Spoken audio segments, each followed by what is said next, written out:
What up, it's your boy T-Bear having the reaction. So, this is Music Monday, which I did do some music video. But I just realized today is President Day.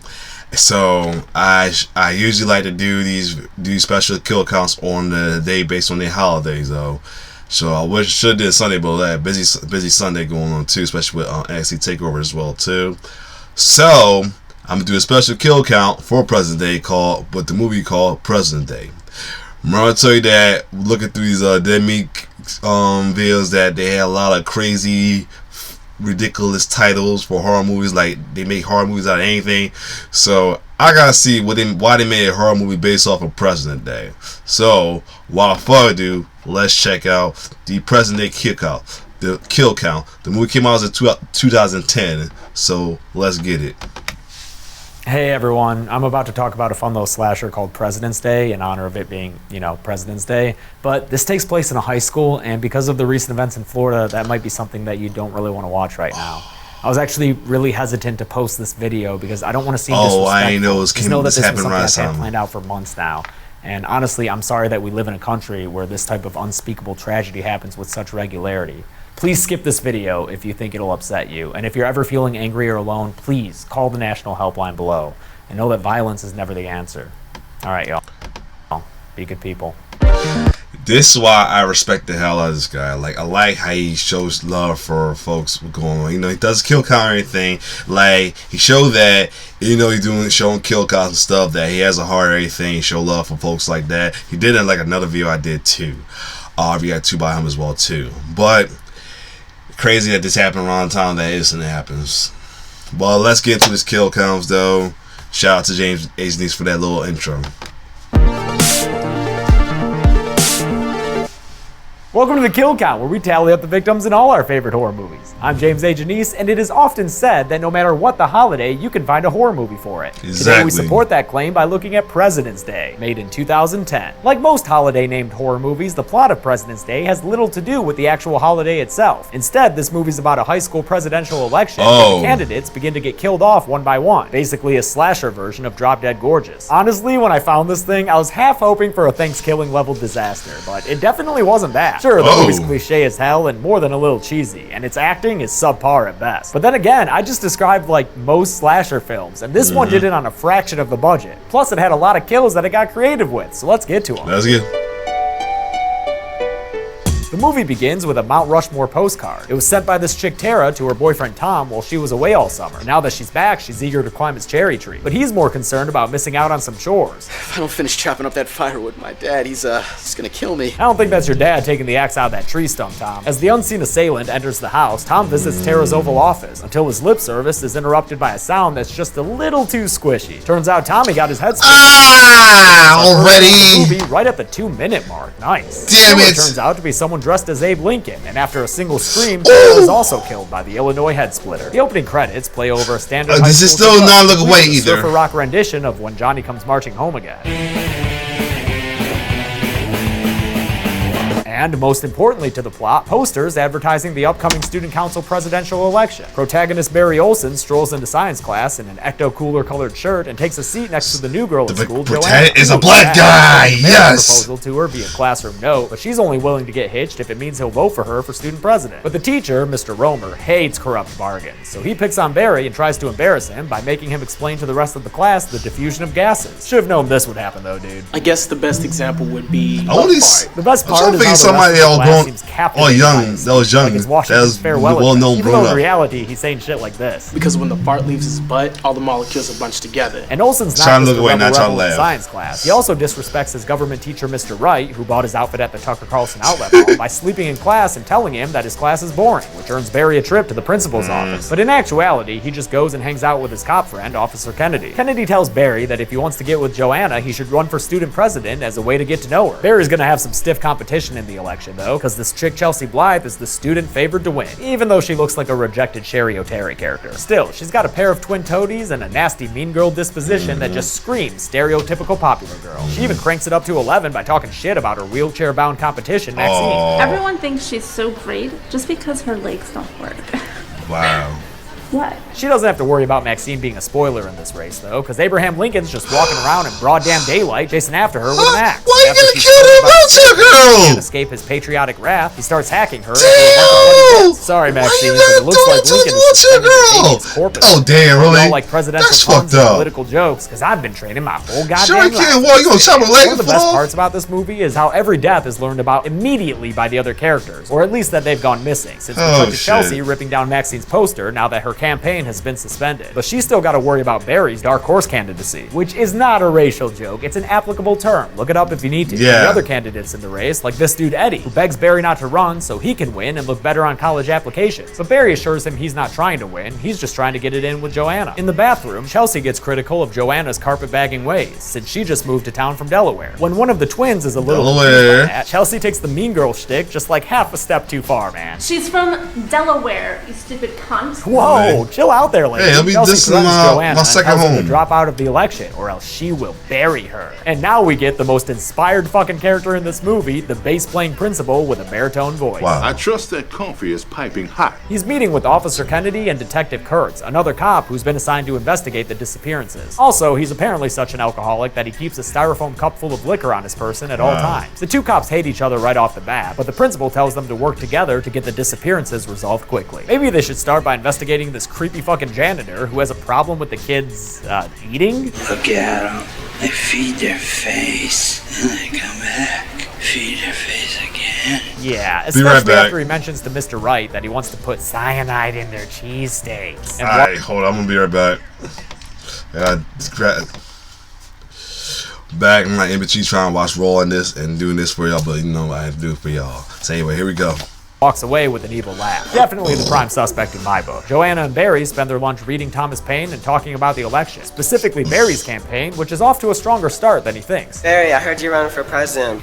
I'm totally voting for you, man. That kid is awesome. The student council candidates have a meeting where Mr. Wright introduces election advisors, Miss Heath and Vice Principal Mackey. Mackey lays out the rules of the election, which is basically no hooking, which she says while staring at this blonde cheerleader chick, Billy. But maybe she should point that judgment towards this dude Christian, who's got to get his head in the game, because he's sitting there winking at Miss Heath. And I guess that wink worked his way right into her pants, because that night he's cooking up a 50-cent dinner of spaghetti and tomato sauce for her at his house. You'd think her morality alarm would be going off when he says they have an hour until his parents get home, but nevertheless, she persists on this path of sexual predation, fondling Christian's sports trophies in his bedroom and stripping down like right the fuck away. The kitchen timer goes off and she goes to take care of the noodles, leaving Christian's trophy to lose some sheen. He leans back on his bed in a Kevin Bacon shot, but his death doesn't come from below. Lincoln walks in and takes the high road, jamming that trophy down through Christian's mouth. Considering the symbolism that trophies had this entire season, call this murderous Lincoln the Great Emasculator. Then Lincoln determines that another murder can and shall be done, and he finds a way by slamming Miss Heath's head down onto the stove,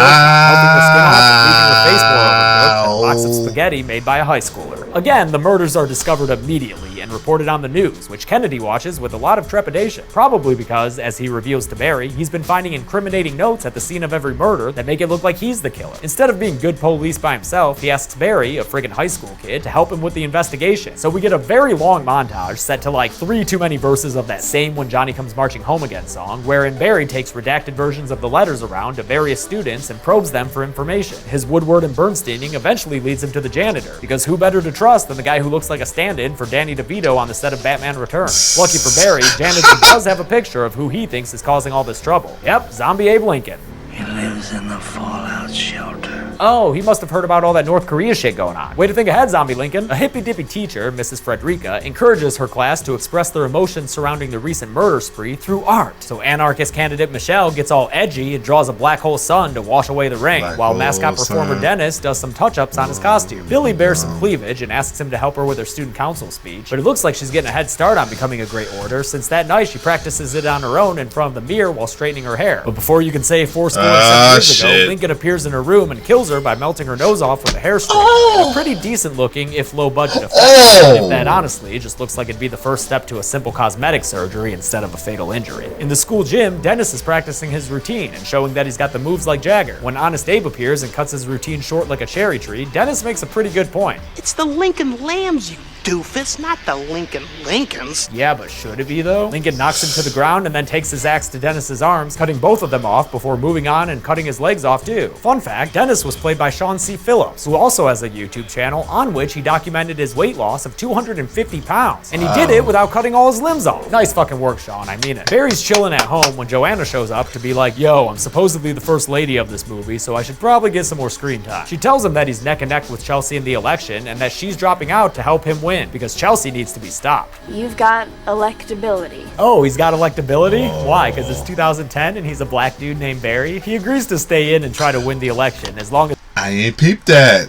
Good, I ain't peeped that. Black guy named Barry. The whole serial murderer thing, because those are equally important. At school that night, the janitor is walking around in a tank top that you know smells at least a little bit like potatoes when Lincoln appears behind him and does him off in another fun way. No. After breaking the mop handle and stabbing him with it, he hits the janitor's head in the mop bucket and friggin' squeezes the strainer handle to crush janitor's head to death. Gotta hand it to this movie. It keeps the kills coming at a steady rate and has a lot of fun with that. Cut to an announcement about the deaths, which results in a half day for the students. Shit, man, just a half day? Chelsea and Joanna have another bathroom showdown, during which Chelsea says she's going to win because she's the most popular girl in school and everyone else is unworthy of her greatness. It's in the bag, bitches. Good thing Joanna had a secret tape recorder going the whole time. Oh snap! On the bleachers, Kennedy yells at Barry to tell him more about what he's learned surrounding the murders. Dude, do your own damn job. Stop making your unpaid intern do it. He mentions that Mr. Wright and Eddie are both missing, and that when Kurtz went to Wright's house, he found all his shit broken and his dog dead. Oh yeah, and the dog's name is Checkers, which is another fun little nod to presidential history. Barry decides to see if he can learn anything for himself, so he also gets into Mr. Wright's house using a spare key underneath a potted plant. Classic. The only thing he sees is some dentures before Kurtz arrives and scares him out of the house. Meanwhile, Michelle is working on the article she's been writing about the other student council candidates when once again, Abe Lincoln decides to do some broad daylight killing, coming up behind her and strangling her with her headphone cord before taking her pen and stabbing her in the eye with it. Not sure how this killer is going around in the middle of the afternoon grabbing all his victims. Like Oh man. Cut to the news reporting on the death immediately, which upsets Principal Huck enough for him to announce that the election is being canceled. He also tells Chelsea and Barry that they want to pull them out of school for their and everyone else's safety.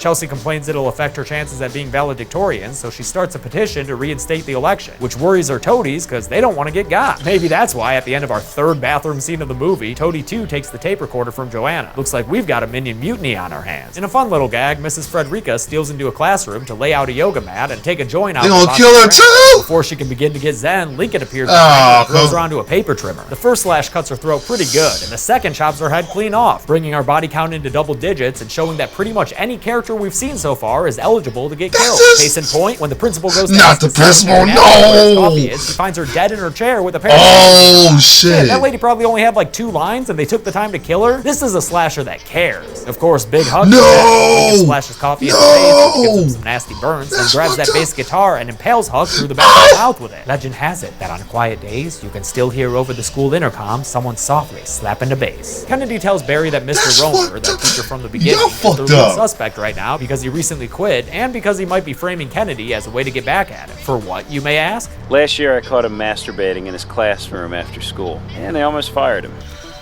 Oh, Kennedy also warns Barry to stay away from Joanna, because she got a file on her. Don't want to be running around with chicks with files on them, you hear? Barry confronts Joanna with her mugshot from a time she assaulted a teacher, but she tells him she did it because the teacher was trying to extort her into boning it. She gets pissed at him for jumping to conclusions, so Barry's on his own when he goes to break into Romer's house. Damn, this kid just be going into all his teachers' houses, huh? While he's in the garage, Romer comes up behind him with a gun to his head. Dude could probably get away with just about anything, since Barry was definitely breaking and entering, but before we can get into that moral quagmire, Lincoln comes up behind Romer and sticks a bag over his head, suffocating him to death as Barry makes his getaway. Sorry, Romer, but Lincoln's in charge and he's ready to abolish your life. The cops are talking about how they need to get a surveillance system in place when they get a call telling them that their own Personal Patriot Act is passed and that they have the okay from higher-ups to install one. That was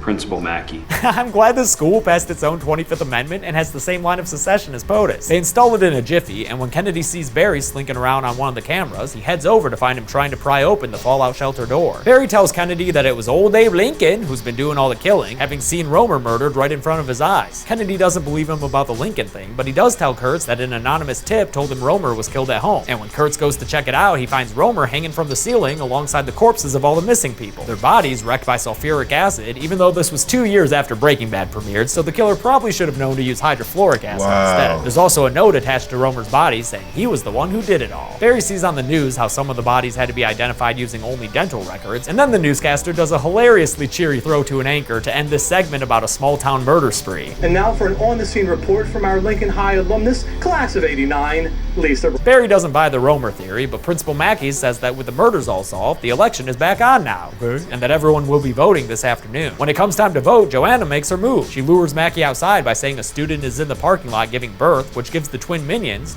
time to sneak into the office and play Chelsea's damning audio tape over the intercom for everyone to hear. And in this election, the electorate doesn't dismiss the tape as mere locker room talk, and they actually change all their votes from Chelsea to Barry. Shouldn't they have to initial that or something? The votes are tallied, and although it's a landslide win for Barry, Principal Mackey announces that the new student council president is Chelsea Blythe. But why would she do that? Is there anything else I can do for you, Mr. President? Did he make you call him that, or is that just something you added? Joanna goes to the bathroom because it's the only place she knows, and some blood on the floor leads her into a stall. Twins! Jenna and Barbara are dead, with a whole bunch of vote for Chelsea pins wow. in their bodies. Wait, their names are Jenna and Barbara, not fun twin names like Jenna and Janie or some shit? Lincoln appears behind Joanna, but don't worry about her. She's got final girl protection status. President-elect Chelsea opens her locker to find a note telling her to meet Kennedy in the fallout shelter. But I don't think she's gonna find him there, because when Kurtz rewinds and reviews some surveillance footage, he sees Kennedy getting attacked by the Lincoln killer who hacks him to death just facts. If only we had a Zapruder film to give us another angle here. Barry sees a game of checkers that reminds him of Mr. Wright's dog, the little cocker spaniel, black and white spotted. So he gets an idea and returns to Mr. Wright's house, where a flashback is triggered for him when he sees the dentures from the bathroom are missing now. Sources tell us beloved teacher Leonard Wright had to be identified using only dental records. So that solves it then. What, you still don't get it? Don't worry, Chelsea's about to learn everything after she finds a little shrine to herself in the fallout shelter. The Lincoln killer reveals himself as Mr. Wright, having killed all of Chelsea's opponents because he loves her. Cool. His gift to Chelsea is Joanna tied up, and he wants Chelsea to do this kill for herself. But while Chelsea is a real Bia, she's not a killer, so she unties Joanna instead of killing her, which upsets Wright enough for him to hack her in the stomach with his axe. He keeps hacking away at her, all while saying he loves her. So do you love her, or do you want to kill her, dude? Because you're flip-flopping more than John Kerry here. Joanna gets away, and although Kurtz runs into her and even threatens to shoot her when she keeps going, Mr. Wright appears and Chelsea leaving Kurtz to scream in anguish as he falls to the ground, eventually being found dead on the floor by Barry after he winds up in the fallout shelter too. After a brief exploratory committee of one, Barry finds and beats up Mr. Wright with a crowbar, knocking the smoking dentures out. Then Joanna runs up behind him and burns his face against the hot sheet metal of justice. While Wright lies there all burnt and broken, Barry and Joanna look at each other and make out, until Wright ruins the moment. You weren't supposed to be president! Heard that before. Barry retaliates with fire and fury, freaking cutting the dude's head in half. Great kill, Barry, but I don't know if Joanna's still gonna want to make out with you after that. It's just a little intense, you know? Newly elected student council president Barry Olsen gives a speech to the remaining students of Lincoln High and is congratulated by Principal Mackey, who made it through this whole thing with nothing worse than a sprained neck. Just like they always say, elections have consequences. And in this case, the consequences were murders. How many? Let's find out and get to the numbers. I peeked the South Park reference. 20 people died in President's Day, which means we got a kill for every president up to and including Garfield. Wow. The victims included 10 men and 10 women, giving us a 50-50 gender split, something not seen in a US election since 1976. With a runtime of 82 minutes, that gives us a kill on average about every 4 minutes. I'll give the golden chainsaw for coolest kill to the janitor. It's something I haven't seen before, the effects are solid, and it's a death that's matched to the victim's profession. Great all around. Dull machete for lamest kill goes to Officer Kennedy, who got killed off screen on CCTV, although maybe his death would be more interesting if Oliver Stone made a movie about it. And that's it. President's Day was released in 2010 by writer-director Chris LaMartina, and as far as super low-budget slashers go, I think it's a great way to kill 80 minutes. We continue the Freddy Krueger adventure on Friday, but until then, I'm James A. Janine. Alright, so I really like that the last one I did was the Valentine's Day one was like the middle of him doing the Nightmare on Street Freddy movies though.